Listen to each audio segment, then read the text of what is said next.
Hello friends प्रसाद academy रे आपनको स्वागत जनाऊँगी। देखंतु आपण मानक पई ओडिशा स्टाफ सिलेक्शन कमिशन तरफ जून 23 तारिख रे सीजीएलई 2023 रो प्रिलिम एग्जाम होबा पई जाउची। तो सेही जो प्रिलिम एग्जाम होबो सेहिथिरे आपण मानकर डीआई पाखा पाखी 30 टी क्वेश्चन आसीबो। तो जो माने भी डीआई रो क्वेश्चन प्रैक्टिस करिया पई चाहउचंती आपण मानको मात्र 60 टंका रे 540 रु अधिक डीआई क्वेश्चन प्रोवाइड कर जाउची।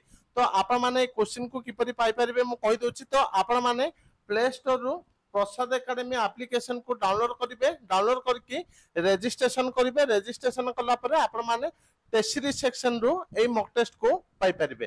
तो आउ जदि आपण मानको कोन टेस्ट सीरीज दरकार तो एबे 30% ऑफ दे देछि, जोटा कि क्रैक सीजीएल कूपन कोड के यूज करके आपण माने 30% ऑफ पाई परिबे।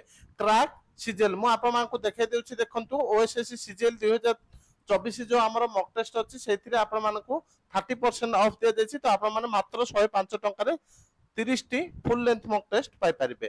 तो एप्लिकेशन लिंक और वेबसाइट लिंक मु वीडियो रो डिस्क्रिप्शन रे दे देछि। आपण माने से लिंक को जाय के एटा को परचेज कर परिबे।